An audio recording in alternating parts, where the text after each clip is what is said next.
Hello and welcome back to another Reaconteur video, and in today's video we are going over the various stereotypes which encompass unique weapons in Arcane Odyssey.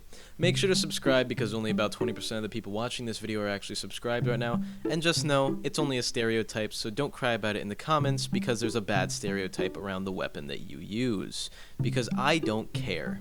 Anyway, let's get into it. Min-maxing tryhard. I know you're a min-maxing tryhard because I use this, and I'm a min-maxing tryhard. Anyway, you're probably using a similar warlord build to me, and the only way you get Lion's Halberd is either by killing General Argos an average of 69.38 times, not sure why that's the binomial distribution math, or you trade for it. Anyone who trades is a min-maxing loser. Anyone who killed General Argos 70 times like me is also a min-maxing loser. So obviously if you're using this, you're a min-maxing loser. This is the Lance of Loyalty, and it has the exact same stereotype as Lion Halberds because it fits the same slot, has an identical obtainment method, and is used either in replacement or alongside the Lion's Halberd like in my build. So, also a warlord min-maxing tryhard.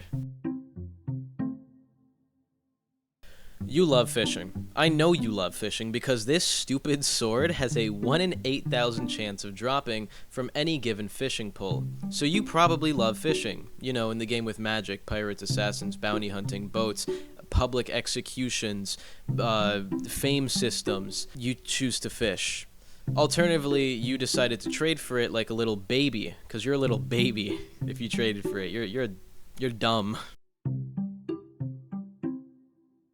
I don't ever see Stormcaller users. I've seen like one ever, and he kind of just ran away and shot arrows at me until I got bored and ran away.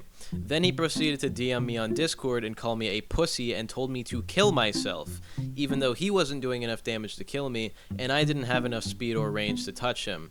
I don't want to fight you until the end of time, and if you're watching this video, fuck you. Regardless, Stormcaller users usually just play a kiting playstyle, because that's just what everyone who uses bows does. But nobody really uses bows, so I guess it's not that valid of a point.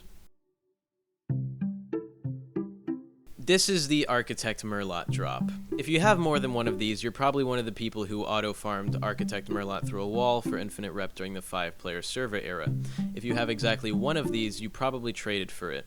Regardless, like most of the weapons on this list, because they're all unique boss drops, min-maxing tryhard build. Also, if you just like have Sanguine, or someone just gave it to you, that was an exploiter. Just thought you should know that because a lot of people have been telling me that like random people have been giving them like legendary weapons. That guy hacked to get that, and you may get in trouble for having it. The Silent Blades is in the same category as Sanguine because it is also a rare Architect Murloc drop. However, for the fact that these are rarer than Sanguine, I know for a fact your ass was auto-farming Murloc through a wall to get these. If you're using this, it's probably your third weapon because they're a good option with strong moves that can assist your normal warlord build. If you're not using this and you just have it sitting in your inventory, why? They're really good, just use it, because I keep seeing people who have these sitting in their inventory but don't seem to use them. You're weird. It's really good.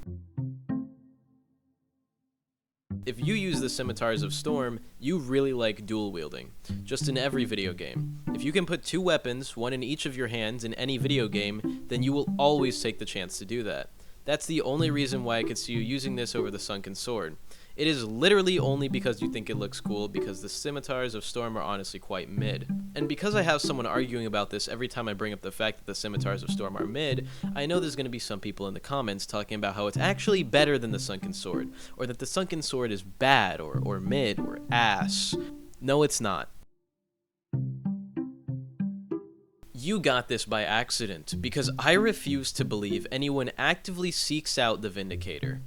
And definitely nobody actively uses the Vindicator over many of the much better weapons.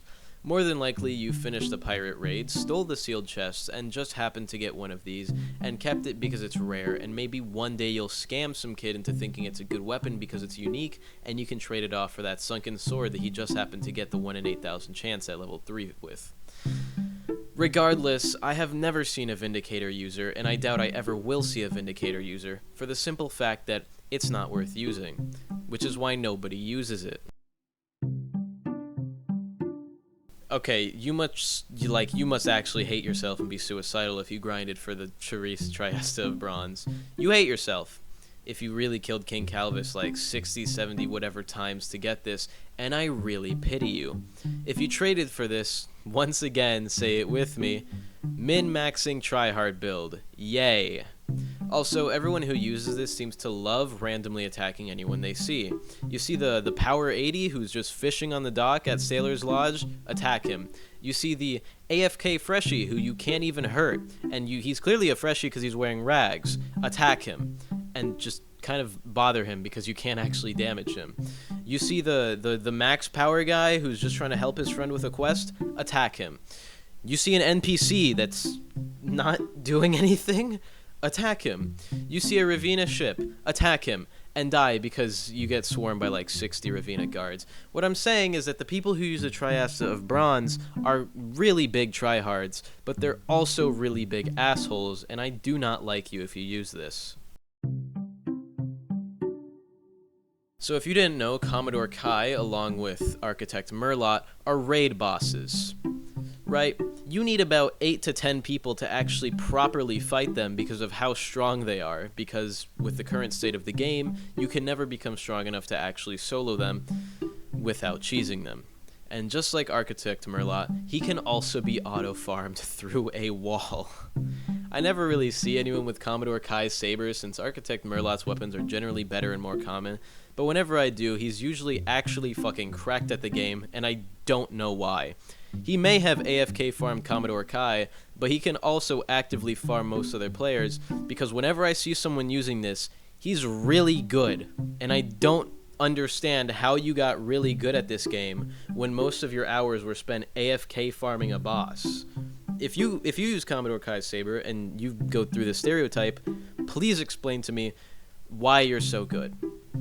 But alternatively, I kind of just think the reason why they're so good is because they're using auto parry hacks, because I don't know, they just are. They're just always really good whenever I fight them. If you use the Noble Thunder Spear, you don't exist. Because nobody uses the Noble Thunder Spear. I'm sorry, but I've literally never seen anyone using this. Like, you know how Soundsmith doesn't cover things that don't get used enough to develop a stereotype in his actual Stereotypes videos? Normally that's what this would be. But for some reason, whenever I miss anything and I don't cover it, people leave a comment. You forgot this, you forgot this. No, I didn't forget it, I just didn't want to cover it because nobody uses it. But, yeah, nobody uses Noble Thunder Spear, so I honestly don't know what to say about it, so I'm kind of just rambling.